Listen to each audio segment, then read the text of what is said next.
Bismillahirrahmanirrahim. Assalamualaikum warahmatullahi wabarakatuh.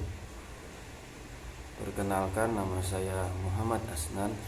Hari ini saya akan menjawab soal ujian tengah semester yang mana mata kuliah Tafsir Terbawi, dosen pengampu Muhammad Faturrahman Hakim M.Sos. Jadi saya akan menjawab satu persatu soal tersebut, maupun ada kekurangan atau kesalahan jawaban saya, tolong dibenarkan karena ini saya akan upload di YouTube saya. Yang pertama, soal pertama, mengapa dalam kewajiban belajar mengajar didahului dengan harus membaca? Harus, karena membaca dalam kegiatan mengajar yang memberi ilmu harus memahami materi terlebih dahulu. Nah, jadi disuruh membaca. Harus dengan membaca agar yang menerima ilmu bisa memahami dengan mudah. Rasulullah SAW juga disuruh membaca. Ayat yang diturunkan pertama ialah Iqra. Allah menyuruh malaikat Jibril menyuruh Nabi untuk disuruh membaca. Jadi harus membaca itu. Yang kedua, sebutkan dua kandungan dari perintah membaca dalam ayat yang pertama diturunkan. Sebutkan dua kandungan dari pemerintah ayat pertama diturunkan. Iqra bismi rabbikal ladzi khalaq, khalaqal insana min 'alaq, Iqra wa rabbukal akram, alladzi 'allama bil qalam, 'allamal insana ma lam ya'lam. Iqra, bacalah, menyebut nama Tuhanmu yang menciptakan. Dia telah menciptakan manusia dari segumpal darah. Jadi kita disuruh membaca dan mengingat siapa yang menciptakan kita. Kita hanyalah seorang segumpal darah, diciptakan segumpal darah. Jadi nomor 3, 'allamal insana ma lam ya'lam. Jelaskan maksud ayat itu apa dalam perspektif nilai-nilai pendidikan. 'Allamal insana ma lam ya'lam artinya dia mengajar kepada manusia apa yang tidak diketahui. Allah menyuruh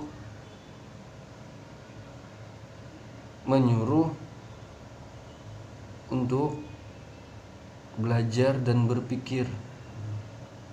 Jadi Allah menyuruh belajar manusia untuk belajar dan berpikir. Jadi kandungan nilai-nilainya ya disuruh membaca, disuruh berpikir. Di situ juga ada nilai akhlaknya, nilai ketauhidannya. Jadi lanjut. Nomor 3, nomor 4, apakah membaca dan menulis termasuk budaya manusia atau kemauan yang sejak dari lahir? Kemauan sih tidak. Karena disuruh dicontohkan dan diajarkan.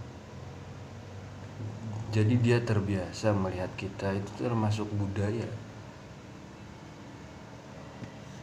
Budaya membaca juga sekarang kurang digemari karena adanya HP, jadi lupa, kadang salah gunakan itu. Lanjut nomor 5, sebutkan 5 saja implementasi nilai pendidikan yang terdapat dalam surah Al-Alaq. 5 saja ya. Yaitu yang disuruh berpikir, disuruh belajar,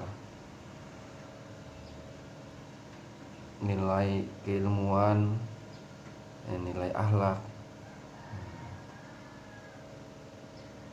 dan nilai ketauhidan. Nah, itu kandungannya.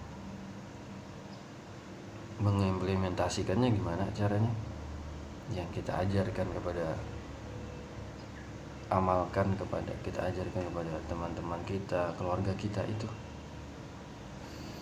Lanjut yang keenam, bagaimana menumpahkan perhatian kepada pengembang pendidikan menurut surah At-Taubah ayat 122. Jadi sebentar, surah At-Taubah ayat 122.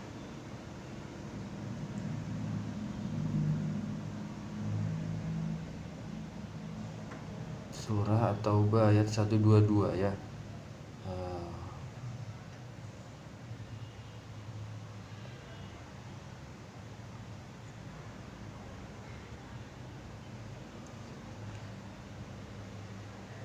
Artinya surah At-Taubah 122. Bentar.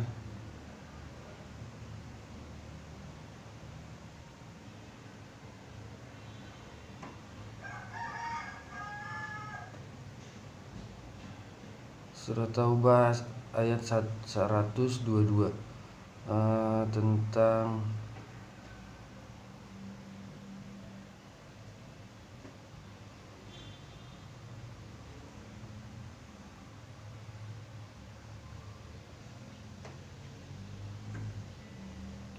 wa ma kanal mu'minuna liyamfiru kaffah falaula nafara min kulli firqatin minhum ta'ifatul liyatafaqahu fid dini wal yunziru qaumahum idza raja'u ilaihim la'allahum yahdarun.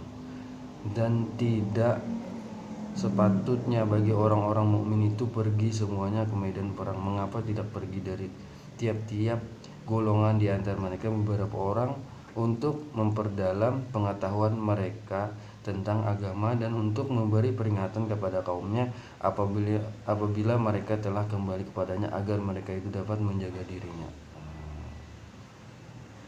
Jadi ini merupakan penjelasan dari Allah Subhanahu wa taala mengenai apa yang dikehendakinya, yaitu berkenaan dengan keberangkatan semua kabilah bersama Rasulullah ke medan Tabuk, perang Tabuk. Segolongan ulama salaf ada yang berpendapat bahwa setiap muslim diwajibkan berangkat dengan Rasulullah SAW apabila beliau keluar berangkat ke medan perang. Untuk itulah dalam firman yang lain disebutkan, berangkatlah kalian baik dalam keadaan merasa ringan ataupun merasa berat.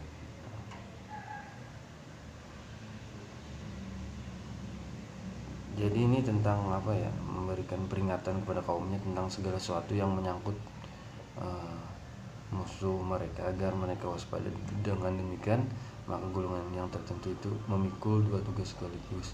Tapi sesudah masa Nabi SAW maka tugas mereka yang berangkat dari kabilah-kabilah itu tiada lain adalah untuk belajar agama atau untuk berjihad. Jadi dua, karena sesungguhnya hal tersebut fardu kifayah bagi mereka.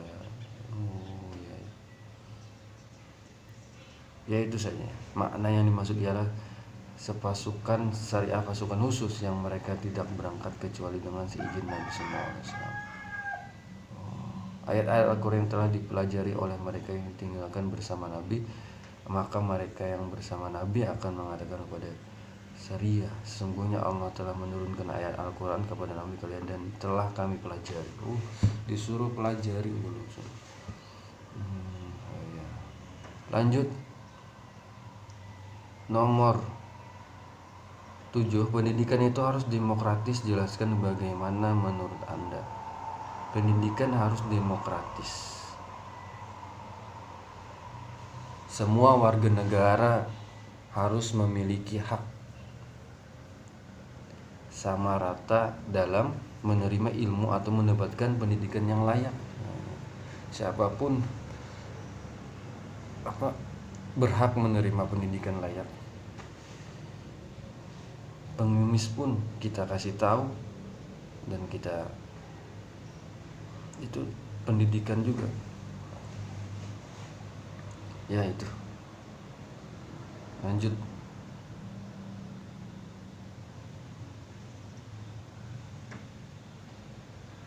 Dalam surah Al-Mujadalah ayat 11 ada kata tafassahu bil majalis. Bagaimana kandungan ayat itu? Tafassahu bil majalis. Mujadalah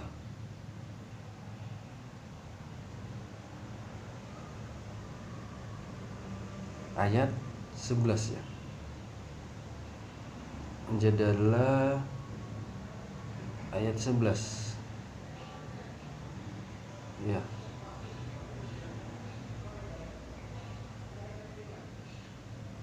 Tentang itu bagaimana kandungan ayat tersebut. Tafassahu bil majalis. Ya ayyuhalladzina amanu idza qila lakum tafassahu bil majalis fafsahu yafsahillahu lakum wa idza qila ansuju fansuju yarfa'illahu alladzina amanu minkum walladzina utul ilma darajat wallahu bima ta'maluna khabir. Hai orang-orang beriman, apabila dikatakan kepadamu berlapang-lapanglah dalam majelis, maka lapangkanlah, niscaya Allah akan memberi kelapangan untukmu. Dan apabila dikatakan berdirilah kamu, maka berdirilah, niscaya Allah akan meninggikan orang-orang yang beriman di antaramu dan orang-orang yang diberi ilmu pengetahuan beberapa derajat, dan Allah Maha mengetahui apa yang kamu kerjakan. Jadi kandungannya Allah Maha melihat apa yang kita kerjakan, Allah mengetahui. Dan di situ kandungannya Allah berfirman untuk mendidik hamba-hambanya yang beriman, seraya memerintahkan kepada mereka agar sebagian dari mereka bersikap baik kepada sebagian yang lain dalam majelis. Pertemuan untuk itu Allah Subhanahu wa taala berfirman, ya ayyuhalladzina amanu idza qila lakum tafassahu fil majalis. Hai orang yang beriman, apabila dikatakan kepadamu berlapang-lapanglah dalam majelis, fafsahu yafsahillahu lakum, maka lapangkanlah, niscaya Allah akan memberi kelapangan untukmu. Iya. Jadi disuruh apa ya? Maksudnya untuk mendidik hamba-hambanya yang beriman bersikap baik kepada semua orang.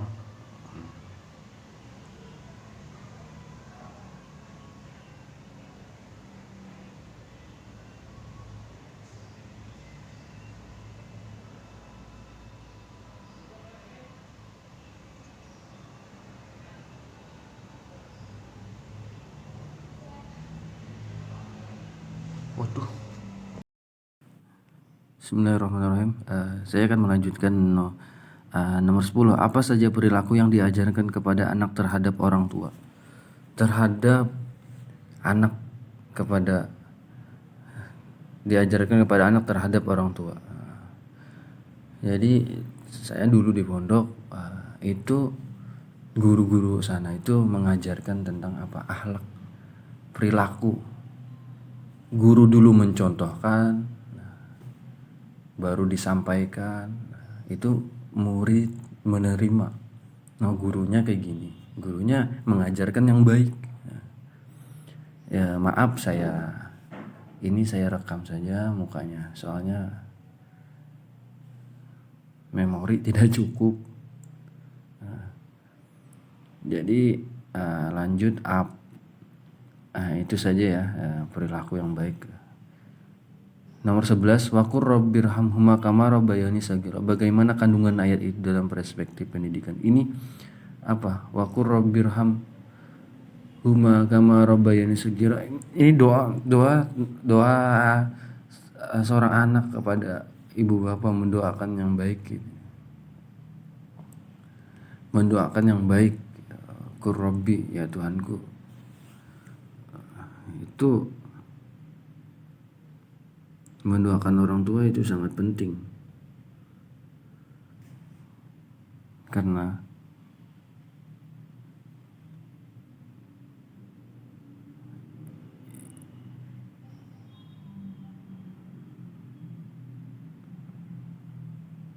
itu aku Rabbi rahmu akam Rabbina Sagira itu surah Al-Isra. Disuruh jangan durhaka, menjadi anak yang baik dan tidak boleh durhaka, yaitu Al-Isra ayat 17 ya, sampai 24 itu. Dan rendahkanlah dirimu terhadap kedua orang tua. Jangan terlalu songong ya, dan sayangilah keduanya sebagaimana mereka berdua telah mendidik kita pada waktu kecil. Lanjut. Nomor 12, wa in jahadaka ala an tusrik bima laysa laka bihi ilm wala tatbauhuma wala tuti'ahuma. Bagaimana kandungan ayat ini? Wala tuti'ahuma, bagaimana kandungan ayat ini?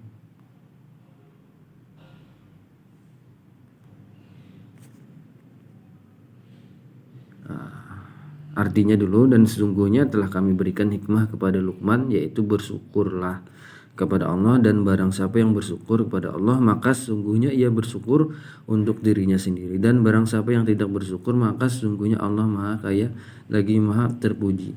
Ayat ini mengandung pesan yang pertama, bahwa bergaul dengan baik itu hanyalah dalam urusan keduniaan, bukan keagamaan. Ayat ini mengandung itu, dan bertujuan meringankan beban tugas itu karena ia hanya untuk sementara, yakni selama hidup di dunia yang hari-harinya terbatas, sehingga tidak mengapalah memikul beban kebaktian kepadanya. Ini Luqman bersyukur, dan sungguhnya telah kami berikan hikmah kepada Luqman. Ya, Luqman bersyukur. Bersyukur kenapa? Mempunyai barang dan mempunyai kehidupan yang sederhana, dia bersyukur. Dan bersyukur ini hanya dunia saja, hanya milik Allah semuanya, dan kembali kepada Allah. Ya, itu saja sih. Lanjut yang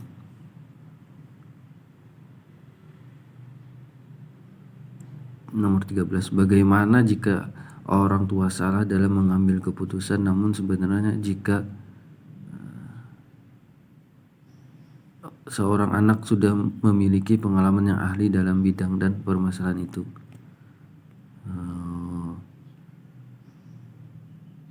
Jadi siapa yang siapa yang bisa dalam bidang itu, kita tanya, ini ya, termasuk orang yang salah mengerjakannya, kayak gini. Nah, kita musyawarah, itu mengajarkan musyawarah atau tabayun. Sini tabayun kita, ya gitulah. Nomor 14, apa saja sifat yang harus dimiliki sebagai seorang pendidik? Jujur, ya, mencontohkan yang baik, perilaku yang baik, itu ya, moral yang paling penting, akhlak. Ya, nomor 15, apakah orang tua harus tanggung jawab terhadap masa depan anak cucunya? Jelaskan menurut Al-Quran. Harus. Menurut Al-Quran, surah Al-Luqman ayat 13 tadi. Ya, itu saja. Lanjut. Bagaimana mengimplementasikan pendidikan anak yang benar menurut Al-Quran? Yang benar tadi jujur, jangan menyekutukan Allah,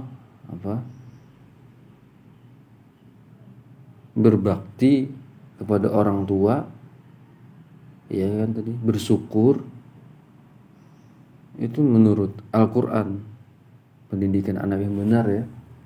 Yang pertama, ketakwaan, jangan mengutukan Allah, ya. Berakhlak. Itu. Nomor 17, apa saja tujuan pendidikan menurut surah Ad-Dariyat ayat 56. Surah Ad-Dariyat ayat 56.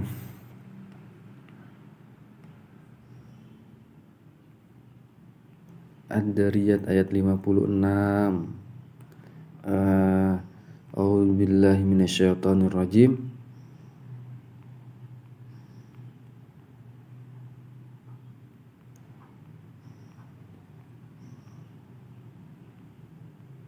Bismillahirrahmanirrahim.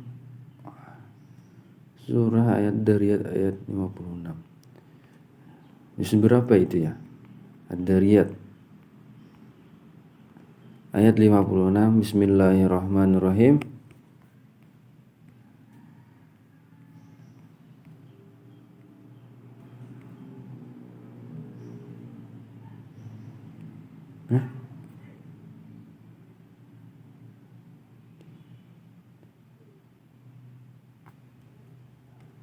Ad-Dariyat. Ad-Dariyat. Oh.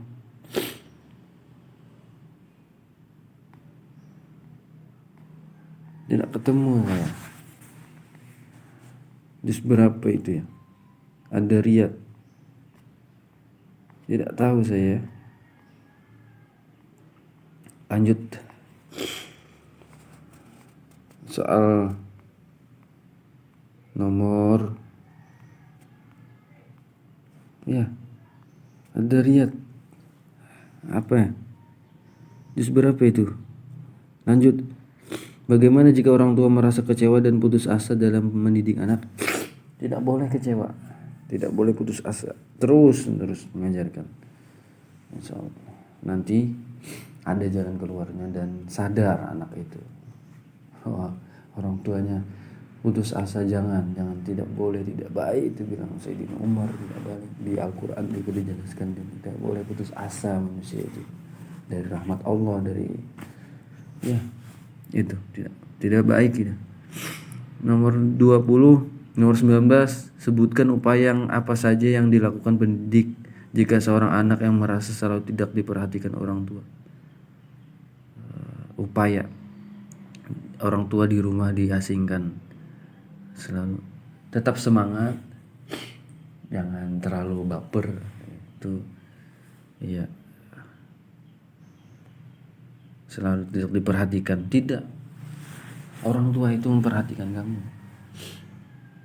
Iya, dalam apapun orang tua tuh, apalagi ibu. Kalau orang tua laki memang cuek, tapi dia sayang, tapi dia selalu mendoakan. Iya, dan doanya itu yang baik-baiknya cepat terkabul dari doa laki-laki. Kalau doa ibu itu bahaya, kalau keluar kata-kata yang kasar, yang apa, itu tidak ada dinding orang tua itu berdoa. Nah, jadi solusinya tadi jangan, solusinya bagaimana ya?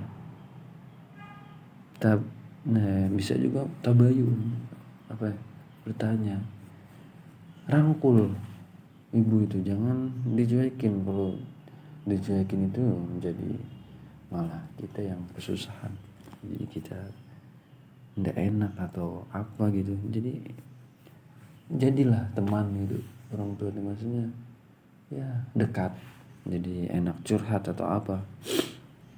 Tuh. Nomor 20, menyelami dan memahami karakter murid sebagai salah satu bentuk apa saja dalam subjek pendidikan. Bentuk karakter, menyelami dan memahami. Itu bentuk apa ya? Bentuk dalam subjek pendidikan itu bentuk karakter ya. Itu karakter murid itu. Itu bentuk subjek pendidikan, itu bentuk apa itu ya? Karakteristik jiwa, kejiwaan. Apa ya? Lanjut, apa saja yang Anda ketahui mengenai materi pendidikan? Yang saya ketahui materi pendidikannya tentang pendidikan ya sangat penting, memang dari dulu disuruh. Hadis Rasulullah SAW saja mengatakan talabul ilmi faridatun 'alal muslimin wal muslimat. Tuntutlah ilmu, menuntut ilmu itu wajib bagi kaum muslimin dan muslimat. Utlubul ilma ilal mahdi. Tuntutlah ilmu sampai dari kecil sampai meninggal, itu maksudnya. Itu ya, itu saja. Bagaimana nomor 22? Banyak sekali pertanyaannya ya. Apa sih? Bagaimana menentukan materi pendidikan yang profesional menurut Al-Quran? Profesional itu jujur. Iya. Akhlak itu harus penting tuh menurut Al-Quran. Tentang ketakwaan, tentang ya, itu saja. Nomor 23, menurut Anda mana yang lebih utama, pendidikan akhlak dahulu atau pendidikan keimanan dulu? Akhlak dulu. Iya. Dua-duanya, akhlak dulu atau keimanan dulu. Yo. Rasulullah SAW diutus untuk menyempurnakan akhlak. Berarti akhlak dulu jelek, iman dulu. Iman, iya, iman. Tapi kita lahir sudah beriman, alhamdulillah. Nah, di situ dimasukkan akhlak yang baik, dicontohkan yang baik supaya kita beriman, ya itu. Nomor 24, untuk memberikan materi keimanan kepada objek pendidik, mana yang didahulukan? Memberikan materi keimanan kepada objek pendidik, mana yang didahulukan? Didahulukan keimanan, ya. Ya, mengajarkan tentang tauhid, ya. Sifat 20, ya itu sangat penting tuh. Dan akhlak budi pekerti. Ya, kalau di SD budi pekerti, barulah syariat yang diajarkan, ya. Gitu. Syariat Islam. Nomor 25, sebutkan ayat apa saja yang ada di dalam Al-Quran yang menerangkan pendidikan jasmani.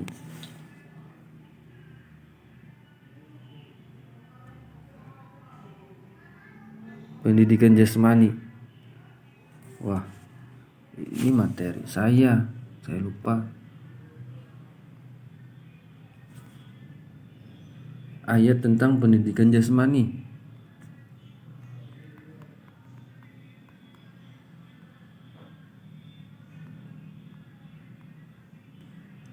Itu tentang surah Al-Baqarah ayat 247. Baru ingat, Al-Baqarah 247.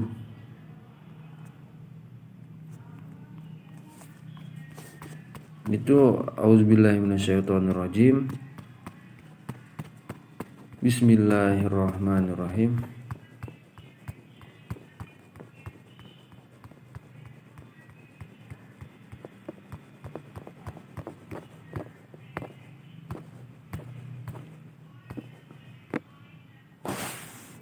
Nah, 247 yang mana ya? Sebentar.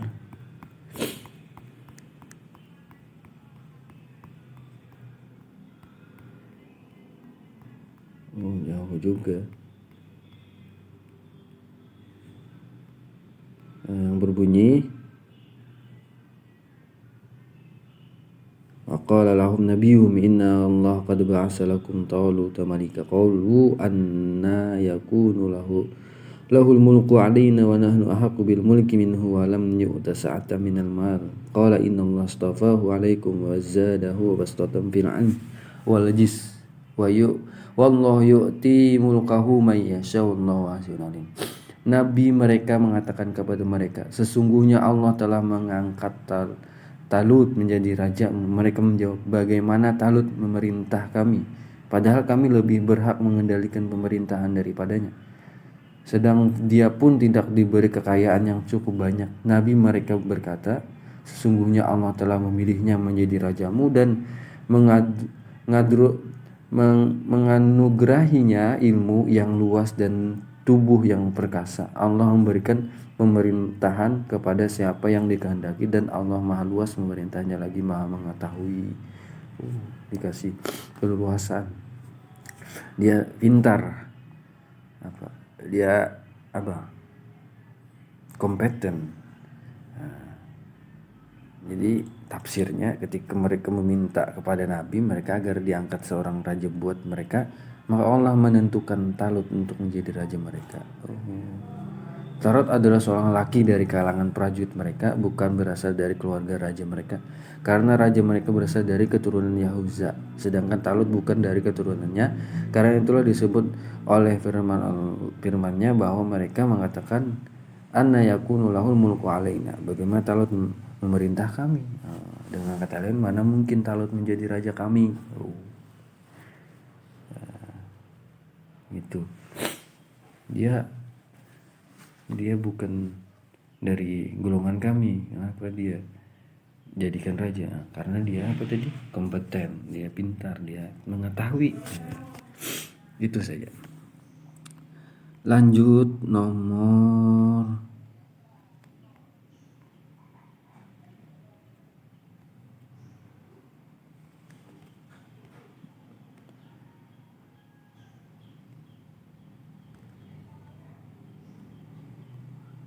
berapa lagi ya? Banyak sekali ini. Tentang jasmani, nomor 26. Bagaimana dengan guru yang belum menguasai materi pendidikan suatu mata pelajaran karena bukan bidangnya, namun karena hal tersebut memang perintah dari sekolah maka harus dilakukan. Nah, itu orang yang mengajar yang bukan di bidangnya itu tidak baik karena mempengaruhi karena akan mempengaruhi peserta didik, karena kurang semangat peserta didik. Gurunya kayak gini, gurunya kurang pengalaman, kurang tahu isi materinya, itu susah itu. Makanya jangan jadi guru, jangan sok tahu pada ilmu yang memang bukan kompeten dalam ilmu itu, lain bidangnya gitu mengajar. Jangan itu. Kalau memang tidak bisa, ya bilang tidak bisa, seadanya saja. Bisa juga kayak itu mengajarkan, saya kurang mendalami materi ini, saya ganti saja, atau saya sedikit saja menjelaskan yang saya tahu, gitu saja. 27. Bagaimana pendidikan perasaan yang Anda ketahui? Bagaimana pendidikan perasaan yang Anda ketahui?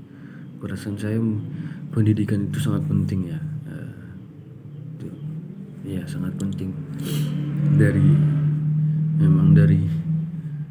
hadis sudah menjelaskan, Al-Quran sudah menjelaskan, itu sangat penting. 28. Apa saja yang harus diimplementasikan dalam pendidikan perasaan menurut Al-Quran?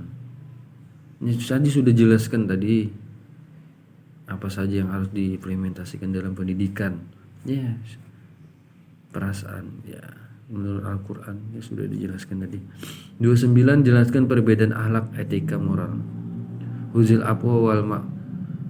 Jelaskan perbedaan akhlak, etika,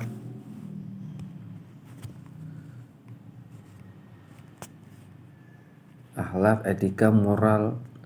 Akhlak itu perilaku kita.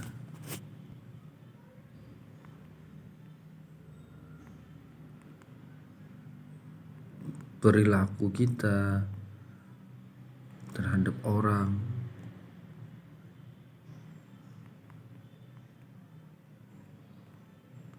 Akhlak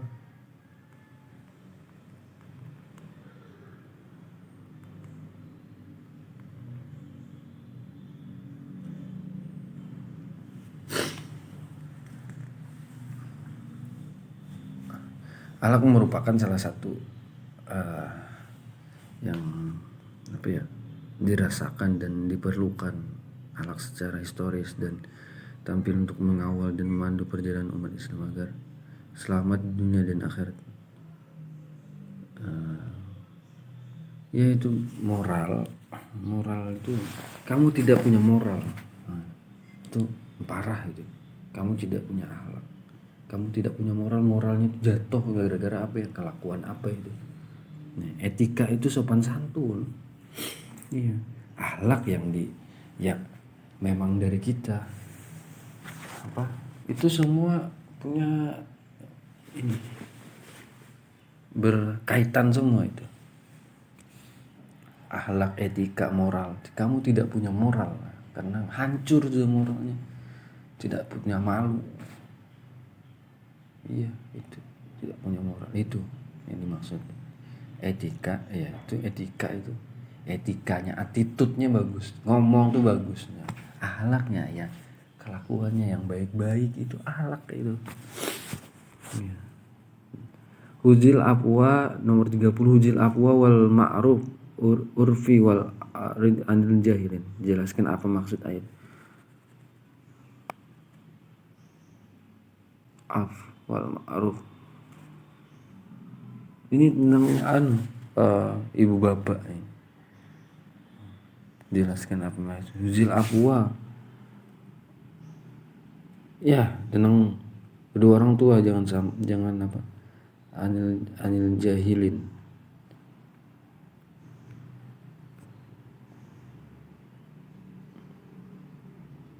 Bukan tentang orang tua ini, bukan. Ini bukan. Sebentar saya bukakan tafsirnya ya. Ini tentang apa?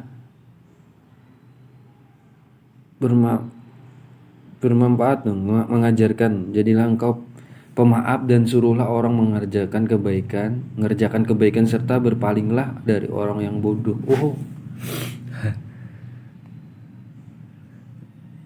Itu artinya jadilah engkau pemaaf. Jadi saling memaafkan itu dalam Al-Quran sudah dijelaskan. Jangan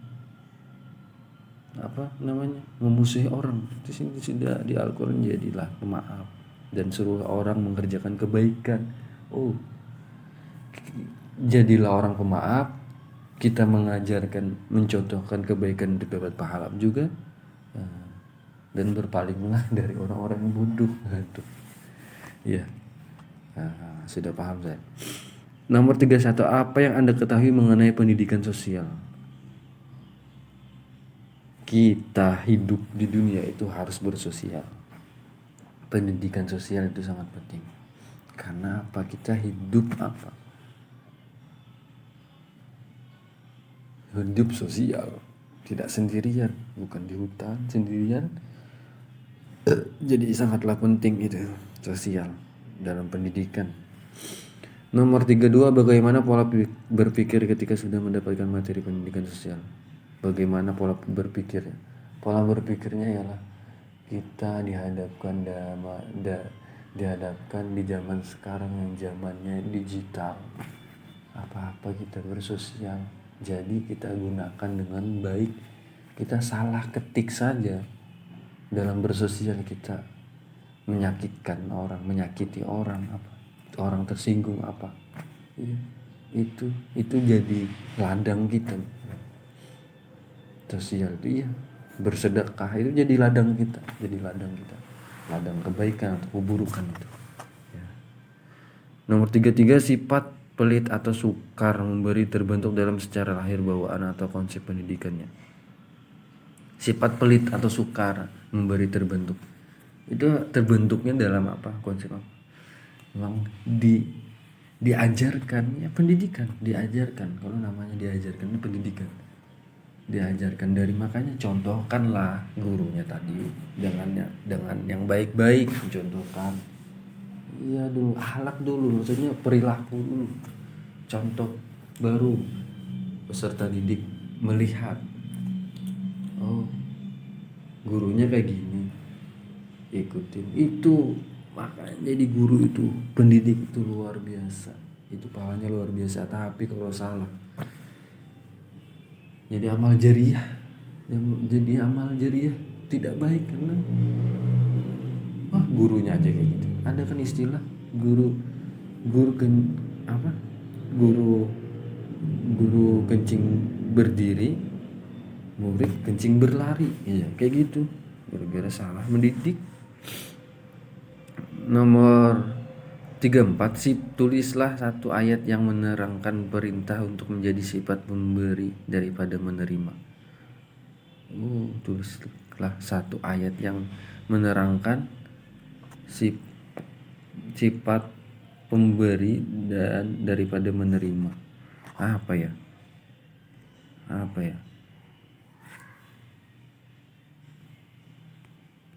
Belum ketemu saya itu. Sifat pemberi.